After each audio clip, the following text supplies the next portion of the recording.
Sobre esta situación da Sarda falamos esta mañá co patrón maior de Ribeira e presidente da Federación Galega de Confrarías. José Antonio Pérez amosou o seu desacordo ante o reparto proposto polo Ministerio de Pesca. José Antonio Pérez ve inviable a apertura para o próximo luns da campaña da Sarda, dadas as condicións que impón Pesca, para que as confrarías enviasen unha resposta antes das 12 de este mediodía. Polo que me din é que se contestamos os a mañán antes das 12 da mañán, que abriría para o día 1. Non sei que forma de contestar sería esa, porque non é normal que lle contemos ás 12 da mañán cando a flota está no mar traballando. Iso hai que sentarse con eles, hai que consultar eles, se non a outra opción é que nos dirá para a semana que ven, outra semana que ven. Non sei como facerá a Federación de Coruña, pero pola miña parte eu non estou de acordo con eso. Entón, seguirán as negociacións ainda, non? Sí, bueno, non sei que contestarán as demais cofradías, pero penso que contestarán o mismo que a nosa, que a de Ribeira. Se a flota está no mar, a quen lle consultas? Nós non temos a capacidade para poder pronunciarnos en ese tema, non? Pérez Sieira participou onte na reunión mantida na Consellería do Mar. Amosou o seu optimismo ante as novas posibilidades que se abren, mais destacou que o problema está agora en lograr o mellor criterio.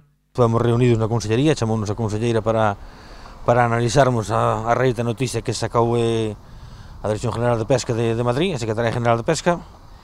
Xa che digo, estamos un pouco, daquela maneira, un pouco contentos porque, bueno, se abre o baúl, non? Como dixemos nós, abre o baúl polo tema do criterio de reparto de cuotas da Xarda para artes menores, pois estamos un pouco ilusionados, a ver, agora vai ser a hora cando teñamos que mirar cal é o mellor criterio, non?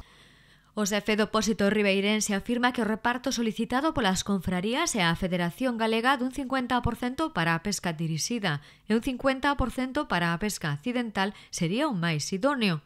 A situación que plantea a pesca de separar o 25% para a volanta e o 25% para artes menores é inviable e pode levar a flota ao amarre. Fan unha forma de reparto que bueno, que pola miña parte non a vexo factible, non? Poño un 25% o que pesa para a pesca accidental para a volanta e outra 25% para a cantidad de barcos que temos para outra flota de artes menores, non?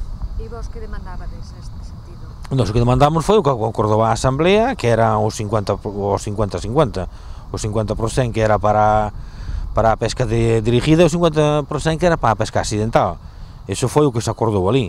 O que non poden é andar a facer os intercambios que non veñen ao cuento. A ver, o ano pasado íamos todos en conjunto, a volanta estaba dentro de artes menores como sigue estando, o que non se pode agora deixarnos un 25% para toda a flota de artes menores da provincia de Coruña e o outro 25%, así sí que non vai a chegar a cuota, teremos que amarrar os barcos.